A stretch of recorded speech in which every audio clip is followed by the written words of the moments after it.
नमस्कार, मैं नियाज खान और आप देख रहे हैं एनएमएफ न्यूज। ये दबदबा, ये हुकूमत, ये नशा दौलत, किरायादार हैं सब, घर बदलते रहते हैं। इस शेर का मतलब यह है कि सत्ता में स्थिरता नहीं होती, ये बदलती रहती है। लेकिन जब किसी देश की हुकूमत बदलती है तो वहां के साथ उसकी विदेश नीति भी बदल जाती है। भारत ने हमेशा अपने पड़ोसी मुल्कों के साथ अच्छा रिश्ता चाहा है। बात चाहे पाकिस्तान की हो, बांग्लादेश हो, चीन हो, अफगानिस्तान हो, श्रीलंका हो या फिर मालदीव क्यों ना हो, हमेशा इन देशों के लिए भारत ने दोस्ती का दरवाजा खुला रखा है। लेकिन पाकिस्तान, चीन जैसे देशों ने हमेशा भारत की पीठ में खंजर घोंपने का काम किया है और बाकी पड़ोसियों को भी ऐसा करने के लिए उकसाने का काम किया है।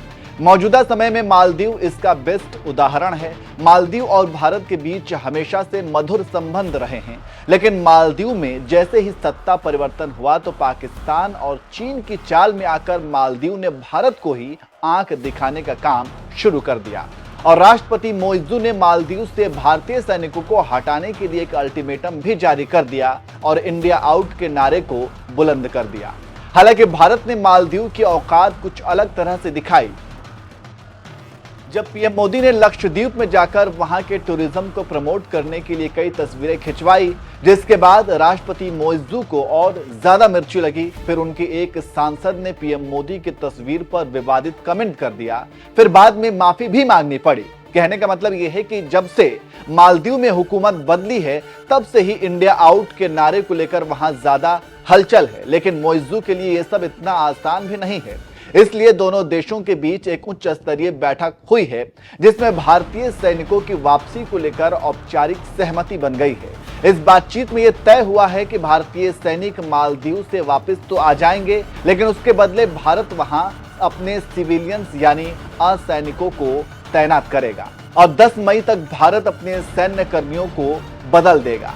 आपको बता दें कि मोइज़ू ने पिछले साल सितंबर के महीने में तत्कालीन उम्मीदवार इब्राहिम मोहम्मद सोलिह को हराकर चुनाव जीता और 17 नवंबर को राष्ट्रपति के तौर पर शपथ ली थी।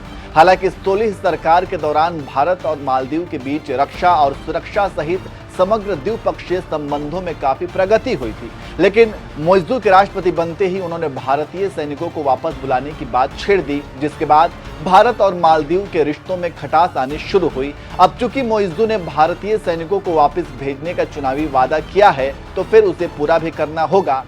लेकिन अब जो दिल्ली में दोनों देशों के बीच बैठक हुई है तो उसमें तय हुआ है कि भारत अपने सैनिकों को वापस तो बुला लेगा, लेकिन उसके बदले वहां अपने सिविलियन को तैनात करेगा। अब इस फैसले से मोइज़ू की बात भी रह जाएगी। वहीं भारत भी सैनिकों की शक्ल में ना सही लेकिन सिविलियन की शक्ल में ही सही वहां अपने लोगों को तैनात रखेगा। वैसे आप भारत के इस फैसले को कैसे देखते हैं, कमेंट करके जरूर बताएं।